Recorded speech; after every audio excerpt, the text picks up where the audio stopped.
Oi pessoal, agora nesse vídeo a gente vai falar sobre função inversa, que estava faltando. Vamos lá. Sétimo problema. Considere essa função f, com domínio no conjunto dos números reais, com exceção do 2, contra domínio no conjunto dos números reais, com exceção do 4, definida por essa lei de formação, f de x igual a 4x menos 3 sobre x mais 2. O que a gente quer saber, a pergunta aí é muito simples. Ele quer saber apenas qual é o valor do domínio da inversa com a imagem igual a 5.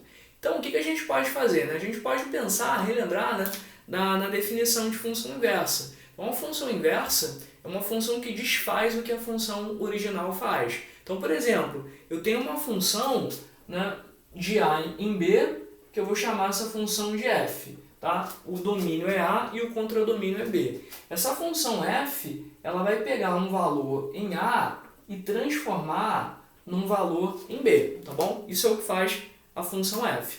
A função inversa ela desfaz, ela faz o contrário. Ela pega o valor aqui em B e transforma de volta no mesmo valor em A. Então esse é o efeito da função inversa. Então o que está acontecendo aqui? A gente sabe que a função, ele quer o valor no domínio da função inversa com a imagem igual a 5. Então essa função inversa, ela pega aqui um valor qualquer, que eu vou chamar de y, e ela transforma esse valor em 5, tá bom? É isso que faz a função inversa. Então, a função inversa, ela transforma o y em 5. Como é que eu faço para descobrir quem é esse y? É só eu ver o que a função original f faz.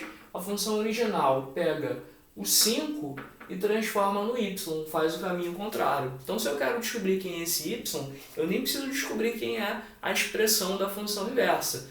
Basta que eu calcule f de 5, substituindo aqui na lei de formação de f, substituindo ali o x por 5, já está legal, tá bom? Então, eu quero calcular quem é o f de 5, eu vou simplesmente substituir 4 vezes 5 menos 3 dividido por 5 mais 2, já é o suficiente. Então ficou 4 vezes 5, 20, 20 menos 3, 17, 17 sobre 7 está resolvido. Essa é a nossa resposta, vou escrever aqui, a resposta é 17 sobre 7, bem simplesinho. Tá bom, pessoal? Então não tem mistério aí, é só pensar no efeito aqui da função inversa, ela desfaz o que a função original fez. Vamos dar uma olhadinha na próxima?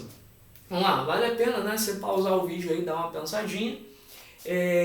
Questão 8 diz, seja a função bijetora, essa função bijetora a gente vai chamá-la de f, o domínio é o conjunto dos reais com exceção do 2 e o contradomínio é o conjunto dos reais com exceção do 1. O que a gente quer saber é o seguinte, dado que essa função é definida pela lei de formação f de x igual a x mais 1 sobre x menos 2, a gente quer saber qual é a expressão, qual é a lei de formação da função inversa de f, da função f a menos 1. E aí, Bom, pessoal, a gente pode fazer a mesma coisa, o mesmo desenho que a gente fez aqui no anterior. A função f, ela transforma x em y e a função inversa transforma y em x. Então, o efeito da inversa é mudar de posição, quem é imagem e quem é domínio. A gente pode fazer isso de uma maneira muito prática, pensando aqui que o f de x é y, e trocando, trocando aqui onde eu tenho x eu troco por y, onde eu tenho y eu troco por x aqui na lei de definição da função f. Então, eu vou trocar, onde eu tenho y troco por x, onde eu tenho x eu troco por y. Foi esse efeito de inverter as posições aí de domínio e imagem entre a função f e a função f a menos 1, entre a função f e a sua inversa. Pessoal, só fazer as contas agora, multiplica aí cruzado, o y menos 2 vai lá para o primeiro membro multiplicando x, fica xy menos 2x igual a y mais 1.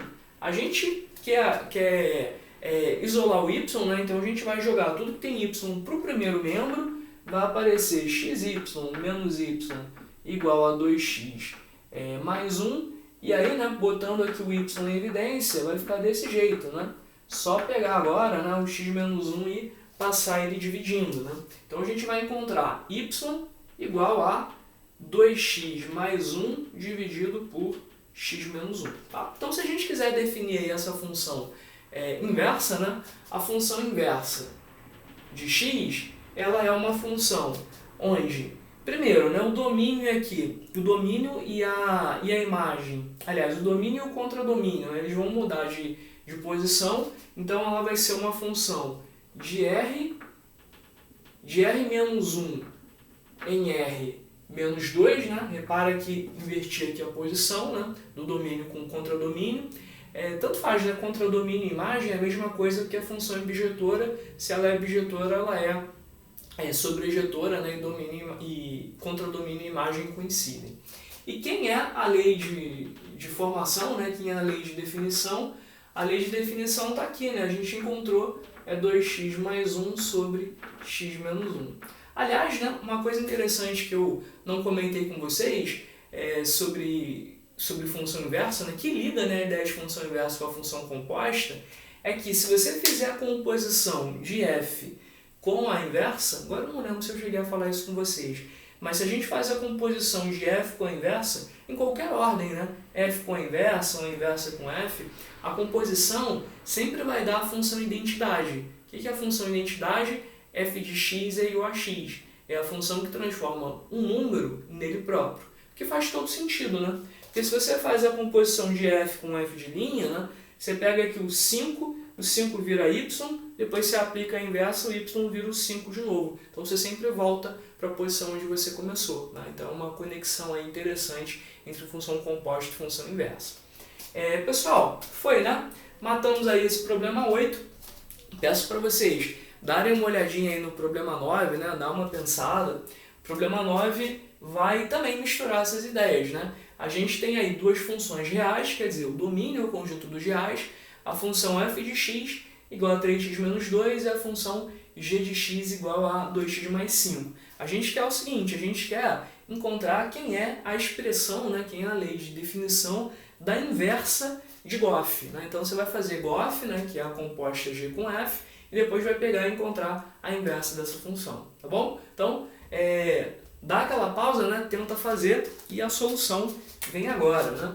Primeiro, eu quero calcular g de f, né? Então eu quero calcular o Goff, né? O Goff vai ser assim, pessoal. A gente vai calcular usando aqui a função g, né? A função g é 2 vezes x, né? Mais 5. Só que no lugar do x, a gente vai trocar pelo f de x, a gente vai trocar pelo 3x menos 2, né? Isso aí a gente já está acostumado, né? E aí vai ficar assim, né? 2 vezes 3x, 6x, e depois 2 vezes menos 2 dá menos 4. Só que com 5 aqui que está somando, né? Menos 4 com 5 vai dar 1. Então a gente encontrou aqui quem é a nossa função. A nossa função é y igual a 6x mais 1. Como eu quero, né, encontrar a inversa, eu vou trocar, né? Eu vou trocar aí x e y, né? Onde tem x eu troco por y e vice-versa, e vou colocar o y em evidência. Então vai ficar y igual a x menos 1 sobre 6, essa é a expressão aí da função inversa. Tá? Então se eu quero saber quem é a lei de formação aqui da inversa de Goff, né? A inversa de Goff é x menos 1 sobre 6. Certinho? E se você ficar na dúvida, né, você pode tentar aí algum valor, né, tentar substituir algum valor para ver se dá certinho. Né? Por exemplo, se eu troco aqui o x por 1, eu vou encontrar y igual a 6 mais 1, 7. Então o par 1, 7 pertence a Goff. Isso quer dizer que o par 7 e 1 vai precisar pertencer à função inversa, né, de Goff. Será que isso realmente funciona? Né? Você pode testar. Se eu troco aqui nessa expressão o x por 7, será que o y dá 1? Vamos ver. Você vai fazer 7 menos 1, 6. 6 dividido por 6 deu 1. Então é um teste rápido, né, que você pode fazer, né, depois que você concluir as contas. Né? É um teste legal assim, para você ver se realmente, né, você não fez nenhuma besteira, se está certinho. Né? Até recomendo aí, é legal a gente fazer isso na hora da prova. Né? Principalmente quando você tem domínio numa questão. Né? Às vezes você erra uma questão justamente porque você conhece muito bem aquele assunto, né? E aí você acaba abaixando as defesas, né, acaba errando a questão de bobeira, tá bom? Então é sempre legal, né, você ter aí um jeito aí de conferir, tá bom? Sempre que o par AB fizer parte da função original, o par BA, né, na ordem inversa, vai fazer parte da função inversa, tá bom? Então, pessoal, a gente volta aí, né, para o nosso quinto vídeo, né, quinto e sexto vídeo, para a gente falar de algumas questões da coletânea, tá? Vamos ver umas questões aí da coletânea, tem questões aí que valem a pena a gente dar uma olhadinha. Então, pessoal, até mais!